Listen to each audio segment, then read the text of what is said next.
Hello everyone. तो कैसे हैं आप सब। अगर आप बीएड के स्टूडेंट हो तो आपकी हर एक प्रॉब्लम का सॉल्यूशन आपको इस चैनल पे मिल जाएगा। चाहे वो प्रैक्टिकल फाइल हो, असाइनमेंट्स हो या हैंडमेड नोट्स हो और टॉपिक को समझाना हो तो कंप्लीट क्लास ज़रूर देखिए। मेरा टॉपिक है बीएड का फर्स्ट ईयर सी, जो कि है growing up as a learner का विशिष्ट बालक क्या होता है, जिसे हम एक्सेप्शनल चाइल्ड भी बोलते हैं। इससे क्वेश्चन आपका शॉर्ट में या लॉन्ग में भी नोट लिखने के लिए आ सकता है, तो कंप्लीट क्लास को देखना। सबसे पहले आप सोचोगे कि मैम हम क्लास क्यों देखें। देखिए, मैं आपको जो इसमें लिखा हुआ है उसे नहीं पढ़ाऊंगी, उसे नहीं रटवाऊंगी, आपको इसे समझाऊंगी बहुत ईजी वर्ड्स में। बीएड में कभी भी जो बुक में लिख रहा है उसे लिखने के मार्क्स नहीं मिलते हैं। बीएड में हमेशा मार्क्स मिलते हैं कि आप अपने मेंटलिटी के अकॉर्डिंग क्या कैसे लिखते हो, आपका तरीका क्या, आपकी थिंकिंग क्या है। ठीक है, तो चलिए स्टार्ट कर देते। क्लास पसंद आए तो एक लाइक शेयर कर देना और कमेंट कर देना अगर कोई भी डाउट है, आपको कोई भी प्रैक्टिकल फाइल या नोट्स फ्री में पीडीएफ में चाहिए। एक्सेप्शनल चाइल्ड यानी कि बाल विज्ञान में विशिष्ट बालक शब्द अप्रत्याशित रूप से प्रतिभाशाली बच्चों के साथ साथ कम बुद्धि वाले बच्चों के लिए भी प्रयोग में लाया जाता है। देखो, जैसे ही मैंने विशिष्ट बालक कहा, आपके माइंड में सीधे से क्वेश्चन क्या आया, जो कि बहुत इंटेलिजेंट होते हैं, बट ऐसा नहीं होता। विशिष्ट बच्चों के लिए का मतलब होता है बहुत इंटेलिजेंट भी, कम बुद्धि वाले भी, यानी कि जो नॉर्मल से ऊपर हो या नीचे हो, वो आपके एक्सेप्शनल चाइल्ड में आ जाते हैं। ठीक है, कम बुद्धि वाले बालकों के लिए शब्द अभिप्रेरणा के रूप में है ना। कम बुद्धि वालों को हम विशिष्ट बालक कहेंगे तो क्या होगा, वो मोटिवेट होंगे। और जो सामान्य बालकों से अलग है, मंद बुद्धि है, उन्हें हम अलग ना करके विशिष्ट बालक बुलाते हैं, जिससे कि बच्चों को कुछ अलग भी ना लगे और वो अपनी लाइफ में आगे भी बढ़ पाए। जो बच्चे अपनी क्लास में बहुत अच्छे मार्क्स नहीं गेन कर पाते, ठीक है, बहुत इजीली नहीं समझ पाते, तो उसके लिए हम एक्सेप्शनल चाइल्ड वर्ड का यूज करते हैं। तो ये दोनों के लिए होता है, इसमें आपको बिल्कुल भी टेंशन नहीं लेनी। ठीक है, यहाँ पे सिर्फ यही समझने वाला था। अब आ जाते हैं कि विशिष्ट बालकों की जो सामान्य धारणाएं हैं वो क्या क्या होती है। विशिष्ट बालकों के विषय में जो सामान्य धारणा, सबसे फर्स्ट है कि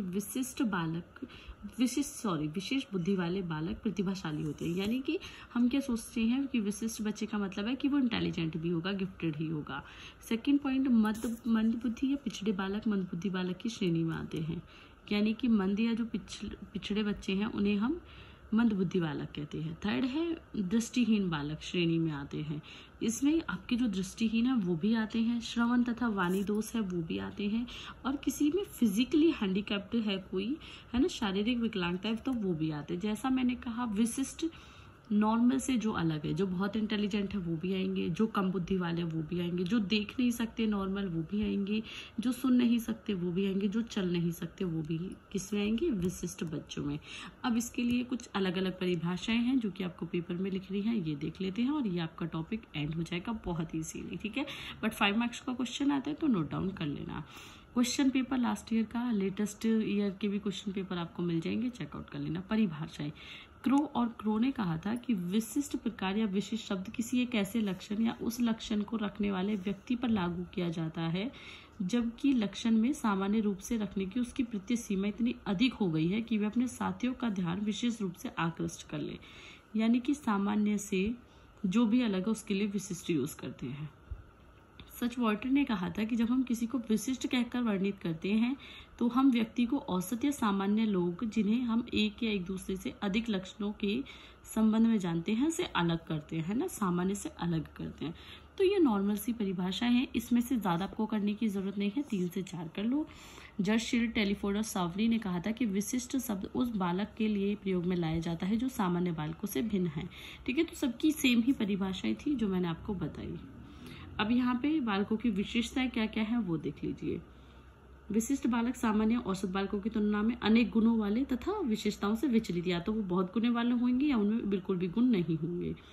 विशिष्ट बालकों में विचलन की मात्रा अधिक होती है, यानी कि उन्हें विशेष शिक्षा देनी चाहिए, है ना, उन्हें क्या करना चाहिए, ज्यादा एजुकेशन देनी चाहिए, उन पे ज्यादा ध्यान देना चाहिए। विशिष्ट बच्चों की जो शिक्षा है वो ज्यादा टफ होती है टीचर के लिए भी, तो इसलिए उन्हें ध्यान देना चाहिए। और जो विशिष्ट बच्चे हैं उनके कल्याण के लिए माता पिता, अभिभावक, विद्यालय, सामाजिक संस्थाएं तथा राज्य विशेष ध्यान रखते हैं और उन्हें ध्यान भी रखना चाहिए। तो ये आपका सिंपल सा टॉपिक आज का एंड हो जाता है।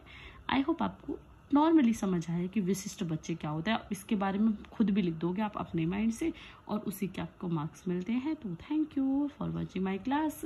अदर सब्जेक्ट की भी क्लास देखनी है तो चेकआउट कर लेना, प्लेलिस्ट बनी हुई है।